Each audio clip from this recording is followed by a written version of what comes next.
Australia's economy and our property markets don't operate in isolation, so I believe it's good to regularly look at the big picture, the macroeconomic factors affecting not just Australia, our property markets and our economy, but the world economy, to help us understand what's ahead for us. And I do this once a month in these big picture podcasts with Pete Wargent.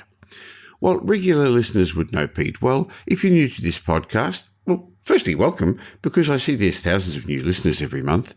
But the reason I'm keen to discuss these matters with Pete is not because of his academic credentials as a chartered accountant or chartered secretary, or because he's got a financial planning diploma. But I enjoy my chats because he's got a credible perspective on what's happening around the world. Now, since our chat last month, Australia's circumstances have rapidly evolved, so we've got lots to discuss. Welcome to today's episode of the Michael Yardney podcast. Welcome to the Michael Yardney podcast, where twice each week you will learn a number of new ideas regarding success, property investment and money in around 30 minutes. Our show is brought to you by Metropole, who specialise in helping you grow, protect and pass on your wealth through strategic property and wealth advice. Now here's your host, Michael Yardney, Australia's authority in wealth creation through property, who has been voted one of Australia's top 50 most influential thought leaders.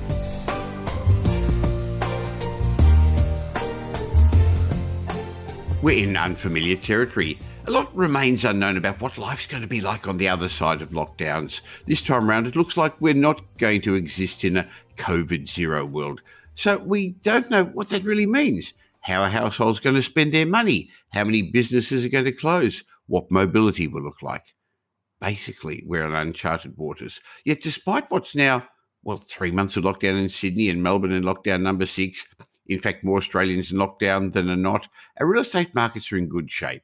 Of course, there are concerns about what the restrictions are going to do as they drag on, how they're going to weigh down on our financial situations on our housing market. But so far, there are very few signs of housing distress compared to last year. Loan deferrals are at a fraction of the first lockdown. Property price discounting by vendors is minimal. They don't need to. Everything's going well. There are few distressed sales, and property values are increasing in all our capital cities, despite the months of lockdown. I guess there seems to be some recognition that lockdown doesn't go on forever, and that once vaccination rates get to a critical number, our economy is going to open up again. Last year, many households took out loan deferrals preemptively as an insurance policy. They didn't need them in the end, did they? And as we entered these lockdowns, many households had a stronger financial balance sheet. And the housing markets were at an all-time high, so Australians' wealth was high. There seems to be less fear about losing jobs, greater confidence that house prices are going to be resilient, and on balance, our property markets are holding up much better than they did last year. But clearly, we're going to have to watch and see how all this plays out in the next few months. So I'm looking forward to my regular monthly big picture chat with economic analyst Pete Wargent, a lifelong student and commentator of the economy. Hello, Pete. Hello, Michael. Pleasure to be on as always. Now, Pete, you're in the United Kingdom, even though you're an Australian citizen. You went back a while ago. Many people listening to this podcast, they're in lockdown. I know that you've got a different lifestyle. We just chatted before we pressed the record button, a different lifestyle to a lot of Australians here at the moment, living back here. So what's life like after lockdowns? Is it back to normal? Yeah, I think there is some light at the end of the tunnel for Australia. Life in Europe is pretty normal. So we've had huge festivals over the summer, like the Reading Festival and a whole load of others, packed football stadiums, very few masks now at most events, and also international travel. I know we were just chatting before we came online there. We've been over to Portugal. We're going to Crete next week. I think, we're probably spending a bit more time outdoors than indoors, where possible. And I think there's one caveat, and that is Europe still has to go into its winter period, which I guess there's people just looking over their shoulder to say, well, will there be another wave and more pressure on the hospitals? But generally speaking, life is pretty normal now. And I think that is what Australia has to look forward to as it goes into summer and gets the vaccination rates up. Well, back here, we're waiting for the vaccination rates to go up and then for local barriers to be lifted and then hopefully borders to be lifted locally, interstate, internationally as well. In the meantime, let's have a look at what's happening to our economy in Australia, because it looks like we dodged that. Well, just by the skin of the teeth, we dodged what could have been a double dip recession. The June quarter GDP rose a little bit. That miracle V-shaped recovery, well, it may not be a V now. It's probably going to be more like a swoosh. We'll go up slowly again. The Reserve Bank's had a lot to say about this lately, Pete. Yeah, it's funny, we say we've dodged a technical recession, but basically we are in a recession. The entire Yes. economy for Sydney, Melbourne, Canberra, full on lockdown. So, technically speaking, you could say, well, we might not have 2 quarters of negative growth, but it's a recession by any other name. And obviously, in the third quarter of the year, and even measuring the economy by quarter is pretty arbitrary, of course, but you could probably expect to see the economy shrink by about, say, 2 to 4%. And I think over this lockdown period, you might see employment drop by maybe 500,000. But I think what we've learned from internationally and from Australia's first experience is that things should bounce back pretty quickly. Now, the Reserve Bank, as you mentioned, they've been quite vocal this week, and Governor Lowe is very clear that the cash rate is going to stay at 0.1% for a long time to come. He even said that market pricing of the cash rate heading towards 1% by 2024 is too optimistic. So essentially what the board has said, it won't increase the cash rate until inflation is sustainably back at 2 to 3%. They don't just want to get back there for a quarter or two. They want it to be sustainably back above 2% and not dipping back. So that means we need to see wages growing at 3% plus again, and we're a long way from that. So, yes, stimulatory policy for several years to come, you would think.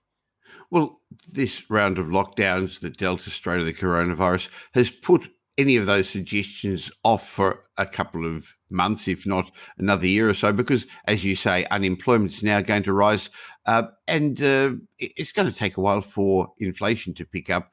Currently, the number of jobs advertised is starting to drop as well. And while the latest figures, the Australian Bureau of Statistics unemployment figures, were 4.6% in July, that was good and everyone rejoiced. But that really was a while ago, and the world's changed since then, in Australia at least. And if you dig deeper, there were lots of people with multiple jobs. We're creating jobs, but not the sort of jobs people want, and people weren't working as many hours as they would have hoped to, Pete. Yeah, it's a very confused picture for the labour force because, of course, we don't have international migration now to fill a lot of the roles. So there's been some pressures in some sectors. And then, as you mentioned, we went into a lockdown. And, I mean, there's a bit of a running joke in economic circles that the labour force figures, it's a bit like the old game show number wang, It's based on a survey. We don't really know what the numbers will do from month to month. That's the case anyway. But if you think about August and September, you look at the economic predictions, the market forecasts. I mean, they're absolutely all over the place. Nobody's got any idea what to expect for August and September. The worst case scenario is maybe employment might drop by 300,000 a month, and that would see unemployment back above 6%. Best case scenario is something a lot less. But I think the key point that Lowe made is that once the economy reopens, we should rebound very quickly as we reopen the economy. And I think part of that is just the war chest of savings that we've built up because of the stimulus measures, of course. Sure. Well, we have been stashing our cash, and Australians are richer than ever. I guess it's related to their assets. The value of people's homes have gone up, their superannuation funds, the share market's up, dividends are being paid again. So Philip Lowe's very comfortable that money is going to be spent once we open the borders. I think another factor is consumer confidence, Pete. That's actually held up really well. Sure, it's dropped, understandably, but it hasn't plummeted like it did last year when the first round of lockdowns occurred. No, I think there's a better understanding this time. Plus, we've got vaccines. I think the war chest of cash, I mean, there's 1.5 trillion now sitting in cash and deposits. That's a huge pile of cash. And that's built up because of the stimulus measures, but also record low mortgage rates and particularly no international travel. That's traditionally these days, people like to travel overseas and spend their money, and that just can't happen. So the household debt to income ratio is actually well below its previous peaks. Remember, a few years ago, people were worried about it hitting 2 times disposable income. Well, we're down probably at 1.8 or so now. I think the other thing is that the measures of household wealth have just ballooned. House prices are nearly 20% higher than they were pre-pandemic. Stock markets are 10% higher. And I think I was just looking at the numbers that the ABS put out yesterday. The total value of the housing stock in Australia, you remember during the May 2019 election, there was a lot of uncertainty and we had the Banking World Commission. The housing stock was worth about 6.6 or 6.7 trillion. Well, now it's nearly 9. It's a huge uplift in household wealth. So, as you mentioned, confidence is actually pretty strong underlying. And I think once things reopen, it could be the roaring 20s again. Very likely, because people are feeling confident. They've stashed their cash for a rainy day, and that rainy day may not be as bad as they were expecting. Also, they've been paying down their credit card debt. So the figures showed that we aren't spending as much during lockdown this time around. I guess, how many more computers can you buy in your house? People set themselves up for home offices last year. They set themselves up for being at home more often with home gyms. So they're actually not spending as much, and they've paid down huge amounts on their credit card debt. $1.1 billion was paid off in the month of July alone. Yes, we were chatting just before we started recording about how this is having an impact on some small and medium-sized businesses, particularly retailers. People have been stuck at home. And I think that is the flip side to this. People have been extinguishing debt, and that's great. And household balance sheets have really been bolstered over the past 18 months. But I think for a lot of some of those small and medium-sized businesses, they're in that kind of survival mode at the moment.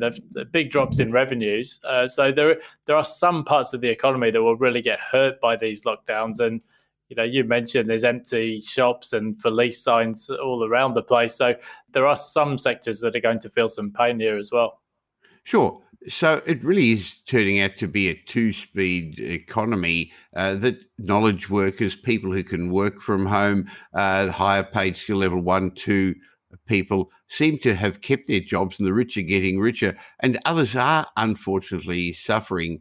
And it'll take a while for them to pick up, for those jobs to pick up in the hospitality industry, in the travel industry. Hopefully that'll happen sooner rather than later. Yes, I think the big thing for Australia as well is how and when do the international borders reopen. I think that will be a big driver. I mean, there'll be a big backlog of Aussies wanting to return from overseas, but also tourism. There's been sort of a wall of pent-up demand. And also it actually has an impact on the labour force as well, because we just haven't had the supply of people coming in to do those jobs. So, yeah, it feels like it's going to be really next year before that happens in earnest, though. Sure. So that's actually created an interesting conundrum. Why are property values going up? Why are rents going up? Why are vacancy rates going down when we don't have the influx of people from overseas, the population growth? And in my mind, Pete, it's the fact that people are upgrading. People have got this money. People are reevaluating how they want to live, where they want to live. So tenants are upgrading to become first home buyers. Millennials are moving out of their apartments into homes as they're going into family formation stage. Baby boomers are deciding how they want to live, where they want to live. Some are moving to regional Australia. Others are just changing the suburbs they're living in. So there's been a lot of internal shifting around. Yes, it's kind of a race for space, isn't it? The CBDs, which are not really markets we do much in, we don't really play in that space, but there's a lot of empty units in the inner city. And I think as well, traditionally in Australia, we've got a lot of international students and things like share houses. In the middle of a pandemic, people just don't want to be there. So people have generally shifted outwards and they're looking for a somewhat limited supply of rental stock. We know that there's been curbs on investors for a number of years, and some landlords have sold up. So vacancy rates just keep on falling. They're now 1.6% nationally, but that even accounts for all of those empty units in the CBD. So if you get away from those markets, extremely tight rental markets, and not what people would have necessarily expected given the closed borders. So how's all that happening when people can't inspect properties? And only this week, Pete, Finder brought out a review showing that people are more prepared to buy a home sight unseen or rent a house sight unseen than they're prepared to buy a pet sight unseen. That was quite unusual. 11% of people were prepared to buy a home without seeing it. 8% were prepared to rent a property without seeing it, but only 8% were prepared to buy their next dog or cat without touching and feeling it. Yeah, well, rising prices can do that. I guess, people see these figures being reported, and you can see it in the home loans figures. They're absolutely record highs or near enough record highs. And people see the media headlines, prices getting away from them, and it creates a sense of a fear of missing out. And if you think about it, and this is the big picture podcast, I mean, that is what a currency is supposed to do. With a bit of inflation over time, that encourages to spend our money rather than stash it. But when you've got a housing market where the media headlines are talking about prices up 5 or 10% in a quarter, that just encourages people to get on with it, even if they haven't inspected the property in some cases. And I'm sure you would recommend your buyer's agency services instead of people taking the risk. Very much so. So you're talking about home loans, and you're right. Even though they've dropped a little bit, they still are at, near record highs. The value of home loans approved over the first 7 months of this year, which were the latest figures, seasonally adjusted, a remarkable 65.4% up on the same period last year. In June, there were $32.12 billion worth of loans approved. Pete, that means $1 billion worth of money a month going into our real estate markets. Yeah, and I think the numbers might be just off their highs in the most recently reported figures, but big picture, if you exclude the refinancing, we're running about $20 billion a month, but now we're above 30. So it's a huge increase. And even now, loan sizes are still increasing because people actually have got a bigger borrowing capacity now. Mortgage rates are lower. People have higher incomes because of the stimulus. And I think the thing that's really changed in recent months is that investors are coming back. So investor lending is now about double where it was a year ago. With vacancy rates at record lows, I can't see how regulators would want to intervene on that because we actually need landlords. Sure. Well, the APRA says it won't intervene any time soon. Sure, our property markets are booming, but the percentage of interest-only loans is much more comfortable than it was when they were concerned last time. The percentage of loans with a very high debt-to-income ratio also is at comfortable levels. APRA is unlikely to do anything, well, at least this side of Christmas.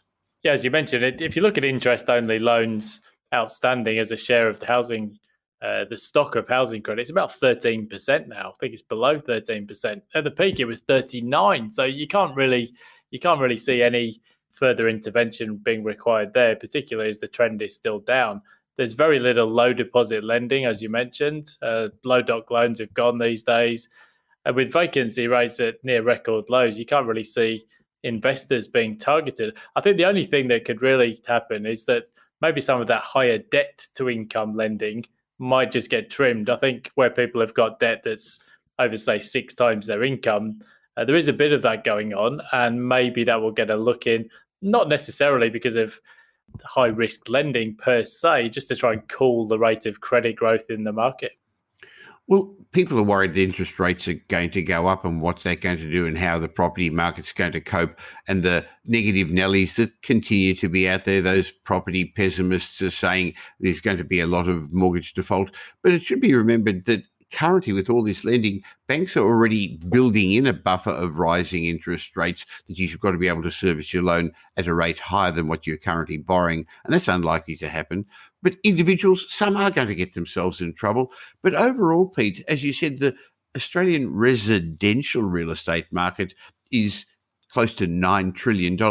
And all the debts against this is 1.9 trillion. Now, that sounds like a lot of money, but if you look at the total loan to value ratio of Australian residential real estate, it's around 23%.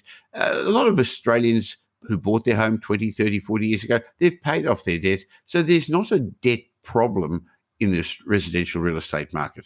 Not at the macro level. It's interesting, actually, because I think that broadly reflects my own personal situation. I was when I was younger, I was much had a higher gearing level. Today it might be about 25%, and you think, well, yes, I think at the margin there may be some risk. I think where could people get themselves into trouble? I think some landlords at the moment are struggling to find tenants in the CBDs. They might need a mortgage holiday. But you see, mortgage holidays are a relatively new idea across the system. We used to get them on sort of individual case by case basis. And I think maybe, in some of the regional markets, people are getting a bit carried away with some of the prices they're paying. And they might just wonder, in a couple of years' time when the capital cities are pumping again, whether they might have cooled their jets a little bit. So, but yeah, as you said, the big picture is, debt is being very comfortably managed because mortgage rates are much lower than they used to be. I think you made a good point about the regional markets, which have performed well, and they performed better than the capital city markets overall, even though you've got to look at things more granularly, but they performed better than the capital city markets overall for the first part of this boom. But that's because in these small country towns, if 5-10 people move in, there isn't much depth to those markets. There isn't much in the way of rental properties available. There isn't much in the way of houses, vacant houses for people to sell or people upgrading. So small changes get accentuated.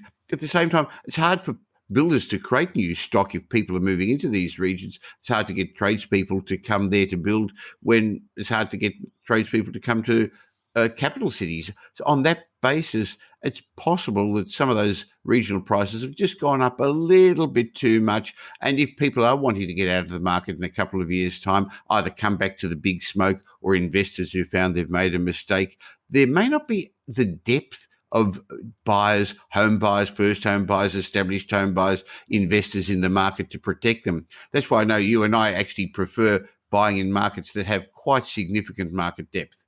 Yeah, it's in financial markets, they talk about liquidity, and it's a bit like if you put the same amount of water through a very thin hose, it can spray a long way. And that's in some of those markets where there isn't much liquidity and there's not much depth. As you said, it doesn't take much of a shift of people out to the regions, and suddenly you've got a big price booms on your hands. But of course, we know from previous cycles what happens when that goes into reverse. Previously, it was mining towns. This time around, it will be possibly some of the lifestyle locations. Or we've seen it before in Gold Coast apartments as well. The big boom, and then it all goes into reverse. It's exactly the same in stock markets. It's done at that illiquid end of the market. Prices can suddenly spike with just a few buyers, but then, of course, when the buyers disappear, there's no depth to sell into. So there is something there just for people to be wary of, and they don't want to overpay. Sure. Now, I regularly read your blog at petewargent.blogspot, and we'll put a link of that in the show notes. But only a couple of days ago, you wrote about the rising number of expats returning to Australia. What are you seeing? What are you finding? Yeah, I mean, it's always difficult to get a handle on these figures because there's people like me that come and go all the time, and people don't know if you've gone for 1 month or 6. And but roughly speaking, you're talking about 1 million Aussie expats around the globe at any point in time. Best estimates is about half of those have now actually made their way back to Australia over the past 18 months. So there has been a bit of a pickup in people returning to Australia, but also some of the expats who are still overseas are actually looking to buy property for the same reasons as others. Really, they just they're fearful of prices rising away from them, so they just want to get a toehold on the ladder. So I think it'll be interesting to see what happens when the borders reopen more broadly. And I think there's probably still some more expats who would like to get home after such a long break without seeing friends, family, and loved ones. Sure. And when they come home, even though Australian house prices have gone up, especially where they're wanting to go, Sydney, Melbourne, a lot from Queensland, southeast Queensland as well, they're used to different house prices, different rentals in many of the big cities overseas. So they're bringing a bit of cash home with them. That's going to be an impetus for our housing markets. Yes, and they aren't necessarily shocked by high housing prices because they're very often, expats are often based in Singapore or Hong Kong, London, Manhattan. So they're kind of used to seeing expensive units in those markets anyway. And quite often people go overseas to work in low tax rate environments like Singapore and Hong Kong. So they're pretty cashed up when they do come back. Well, putting all this together, our housing markets still have got quite some way to go. There's still the impetus of lowish interest rates, of slightly rising wages, and the pent-up demand as our housing markets have been put into hibernation, especially in our two big capital cities. And while the rate of growth is going to slow, Pete, we couldn't keep going at the... Remember back in March, we grew 2.8% nationally in 1 month. That's unsustainable, but the rate of growth has slowed. But still, if we, and as we did speak at the beginning of this year, I don't think either of us really would have believed that overall Australia's property values would have gone up 20%, as they're very likely to, and in some areas much more than that in this year, 2021. Yeah, I mean, I actually did a sort of back of the cigarette packet type of calculation, and I thought the cuts to mortgage rates could see prices nationally up 25 to 33%. I didn't think it would all happen this year, though. So No, we thought that was going to happen over the cycle, and yeah, it very that's right. likely will. So there is some pull forward there. I think what you probably will see happen is that there's a lot of people who are looking to sell property, and they're starting to make inquiries with real estate agents. They just haven't had the confidence to list, and eventually, it's the old immutable laws of supply and demand. Eventually, sellers will come back to the market. So that should just bring things back into balance. At the moment, stock levels are about 30% below where they should be for this time of year. So it's a very, very difficult for prices not to rise in that kind of pressure cooker environment. But eventually we'll see more sellers. Maybe it'll be in the first quarter of next year, and that should just slow things down a bit, which is actually what we need to happen. Of course, most sellers are buyers and buyers are sellers. So sellers are wondering, why should I put my house on the market at the moment if, firstly, I can't even find a new place to move to, and buyers can't come to see me? So it will be interesting to see what happens. The beginning spring market that we're experiencing at the moment isn't the normal one where there's lots of stock on the market. Maybe we should finish off on another note, though. There's an election looming. I think over the last couple of months, Australian politics has been overwhelmed with the COVID outbreaks, and it's easy to forget that we actually have to have an election. There was some suggestion it was going to be in October this year. Can't see that happening now with it being around. Others are suggesting maybe February, March next year. Yeah, I think people tend to remember the last thing you did in life, and that's particularly true in politics. So I expect the coalition and Scott Morrison will want to go to an election with a good news story on the reopening. I think this time around, the Labour Party will make themselves a smaller target. So, as you know, last time around, there was lots of talk about new taxes on housing, negative gearing, franking credits. I think this time around, they'll make themselves a much smaller target. The polls at the moment have Labour ahead, of course, because of what's been going on with lockdowns. But if you actually look at the betting exchanges, you'll see a lot tighter odds on the coalition winning. And remember, last time around, Labour were at Winks odds going into the election, but then performed very poorly at the polling booths. So I suppose in the end, you've got to win seats and not news poll surveys. And I think it will probably be next year before we actually see the election called. Sure. So in the meantime, we're going to work our way through the challenges we've got. There is a light at the end of the tunnel. This time last year, we didn't know what was going to happen. Now we believe that once we got the vaccines, they're going to loosen many of our restrictions, but we're going to live in a different world. So, Pete, thank you for spending this time having a chat with me about the economy and what's happening around Australia and the world. If people want to get more information from you, how do they find out?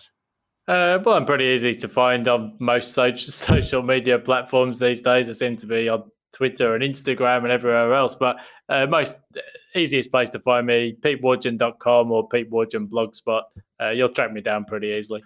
And of course, I'll leave a link in the show notes. And I enjoy listening to your podcast because it's actually not just about property, but it's about the stock market and returns. So how can people find out about your podcast, Pete?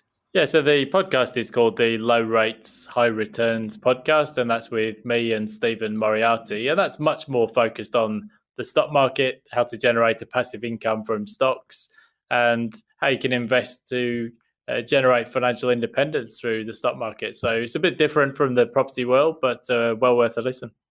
Well, I think investors should diversify, not only be in one investment asset class. But if we go back to the beginning of our chat, the world post-lockdowns that you're living in is actually quite fun. So there's a lot for us to look forward to, including having a chat with you again this time next month. Thanks, Pete. Pleasure. Thanks, Michael. In a moment, I'm going to share my mindset message with you, and it's possibly going to offend somebody, but you'll see what I mean when you listen in a sec. Before I do, I'd like to give you another way of keeping up to date with what's happening in our property markets by offering you a bundle of ebooks and reports. Just go to podcastbonus.com.au. There'll be a link in the show notes, podcastbonus.com.au, and you can get a bundle of ebooks and reports from me. And before we get on to the mindset moment, I hope you learned from my chat with Pete that we will get through this. This too shall pass. Life will be normal again, as it is for Pete in the United Kingdom.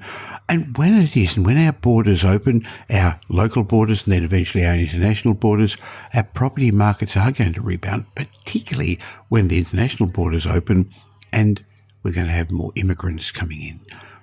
But just because the property markets are rebounding, not all properties are going to increase in value similarly. In fact, a rising tide doesn't lift all ships, does it? So do you know how to take advantage of the current property market and the boom that we're going to have? Would you like my team at Metropole on your side? Why not go to metropole.com.au and find out about how we could help you? And it all starts by putting a strategic property plan together for you. We help you plan to become the person you plan to become. And then we give you direction and guidance on how to get there. And you may end up choosing to use our buyer's agency or our property management, renovations, development, business advisory, financial planning, wealth advisory services. We've got a raft of services to help you. We'll have to find out what your needs are. So we don't have a one-size-fits-all approach. And by the way, we don't sell property. So go to metropole.com.au and why not find out how we can help you achieve what you want to achieve. I'd love to be part of your ongoing wealth creation journey. Now here's Michael's mindset message. Remember, a change in your thinking will lead to a change in your life. In my mindset message today, I'd like to share with you a provocative quote by the late actor and humanitarian Hugh O'Brien. And when I read it, I actually had to look at it twice because he said, people are not created equal. He said, I don't believe all people are born equal. He said, created equal in the eyes of God, yes, but physical and emotional differences, parental guidelines, varying environment, being in the right place at the right time, all these play a role in enhancing or limiting an individual's development. And he's right. He went on to say, but I do believe every man and woman, if given the opportunity and encouragement to recognise their potential, regardless of their background, has got the freedom to choose in our world. Will an individual be a taker or a giver in life? Will that person be satisfied merely to exist or seek a meaningful purpose? Will he or she dare to dream the impossible dream? And he finished off by saying, I believe every person is created as the steward of his or her own destiny with great power for a specific purpose, to share with others through service a reverence for life in the spirit of love. Well, interesting thoughts.